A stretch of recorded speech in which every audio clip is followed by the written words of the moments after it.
Assalamualaikum, kembali lagi di channel saya Obochan.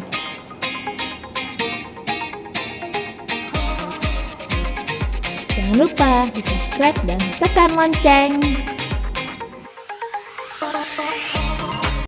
Assalamualaikum warahmatullahi wabarakatuh. Sebelum kita belajar, mari kita berdoa. Berdoa dimulai.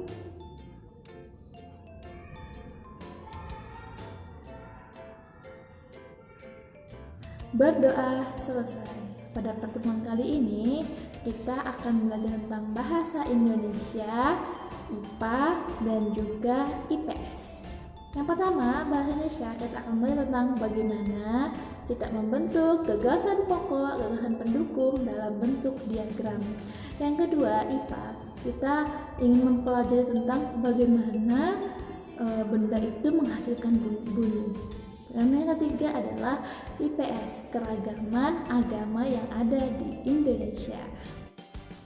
Yang pertama, muatan bahasa Indonesia yaitu menentukan gagasan pokok atau menulis gagasan pokok dan gagasan pendukung dengan bentuk diagram.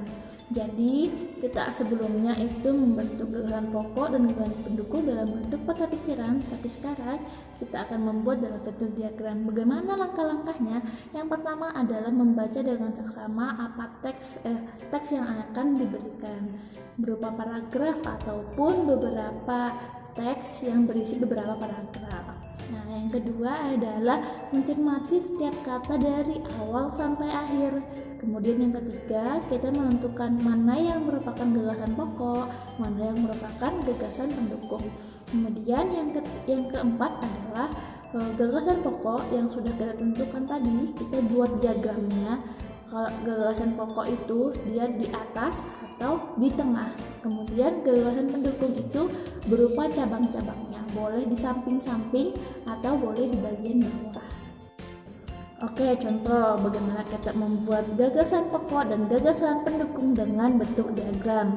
Ada sebuah paragraf, jadi paragraf itu kumpulan dari beberapa kalimat. Ada sebuah paragraf yang menceritakan tentang keragaman bahasa di Indonesia. Jadi di Indonesia itu memiliki banyak sekali bahasa. Bahasa apa saja? Banyak ya, bahasa Jawa, bahasa Sunda, bahasa Batak, bahasa Berau, bahasa Banjar, dan lain sebagainya. Tapi dengan berbagai macam bahasa itu tidak membuat Indonesia itu terpecah-pecah. Namun apa? Mereka atau kita sebagai bangsa Indonesia tetap menjaga kesatuan dan persatuan. Serta di Indonesia ini kita dipersatukan oleh satu bahasa. Bahasa apa itu? Bahasa Indonesia. Nah, kita gambar diagramnya seperti sebelah ini ya. Jadi kita sudah tentukan pertama, kita menentukan dulu gagasan pokoknya. Gagasan pokoknya adalah Indonesia memiliki banyak bahasa daerah. Kemudian gagasan pendukungnya ada 3. Yang pertama adalah bahasa Indonesia mempersatukan bangsa Indonesia. Kemudian yang kedua, bahasa Indonesia tetap menjaga persatuan dan kesatuan. Dan yang ketiga adalah keragaman bahasa tidak memecah belah pada bangsa Indonesia. Jadi kita gambar, yang utama itu di tengah, kemudian gagasan pendukung boleh di samping dan juga boleh di bawah. Tinggal diberikan petunjuk garis seperti itu, seperti gambar di samping ini. Di bawah juga disajikan garis petunjuk seperti itu. Jadi gagasan utama bisa di atas, paling atas, bisa juga di tengah, dan yang lainnya bisa merupakan cabang-cabang dari gagasan utama atau gagasan pokok ya, seperti itu. Lanjut ke muatan IPA. Di muatan IPA kita akan belajar tentang cara menghasilkan bunyi. Jadi kita sebelumnya sudah belajar ya apa itu sumber bunyi. Jadi sumber bunyi itu adalah segala sesuatu yang akan menghasilkan bunyi.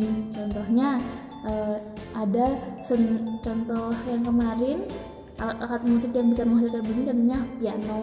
Piano itu bisa menghasilkan bunyi dengan cara digeser, marakas digoyang-goyangkan, dan juga gendang yang dipukul. Banyak lagi contoh lainnya. Jadi ibu akan tampilkan videonya seperti ini. Ini adalah contoh sumber bunyi dari alat musik yang digesek, yaitu piano.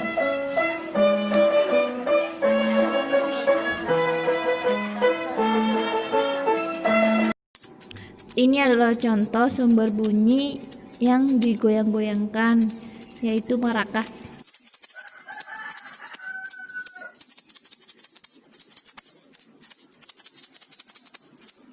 Lagi kita ke muatan IPS. Jadi di muatan IPS kita akan belajar tentang keragaman agama di Indonesia. Jadi ada 6 agama yang diakui di Indonesia. Yang pertama Islam, 2 Kristen. Kristen itu 2, ada yang Katolik dan juga ada Protestan. Kemudian yang keempat itu ada Hindu, ada Buddha dan Konghucu. Kalau Islam sendiri kita sudah tahu ya, kitab sucinya adalah Quran, sholatnya di masjid atau beribadahnya di masjid, serta hari-hari besarnya ada seperti Idul Fitri, Idul Adha dan lain sebagainya. Kemudian yang kedua adalah Kristen. Kristen itu memiliki kitab namanya Alkitab. Kalau biasa kita sebut dengan Injil dan sebagainya. Tapi orang secara umum taunya Alkitab. Kemudian dia tempat ibadahnya adalah gereja. Hari-hari besarnya seperti hari Natal, hari Jumat Agung, hari Paskah dan lain sebagainya. Kurang lebih sih Katolik dan Kristen Protestan itu sama, yaitu kitabnya Alkitab dan juga gereja. Hari besarnya pun mirip seperti hari Natal, hari Jumat Agung, hari Paskah dan lain sebagainya. Dan yang keempat adalah Hindu. Hindu itu memiliki kitab namanya Weda. Namanya kitab Weda dan dia beribadah di pura. Kalau kita di sini tuh biasanya ngelihat kok Sambaliung, setelah jembatan Sambaliung sebelah kanan itu ada juga namanya pura.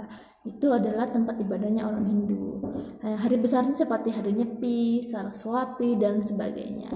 Kemudian yang kelima adalah Buddha, agama Buddha. Agama Buddha itu memiliki kitab namanya Tripitaka.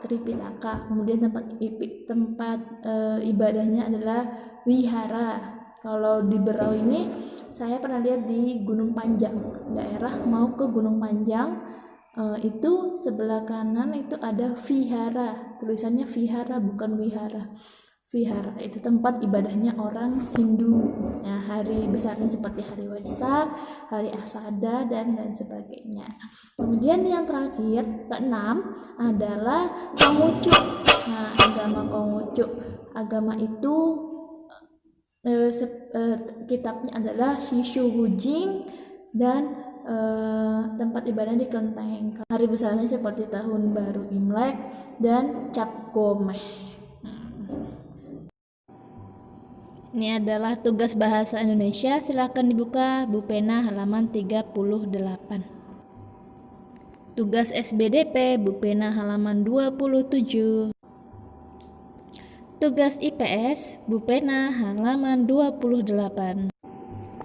Tetap semangat belajar di rumah, sehat selalu, jangan lupa sering cuci tangan dan selalu jaga jarak. Wassalamualaikum warahmatullahi wabarakatuh.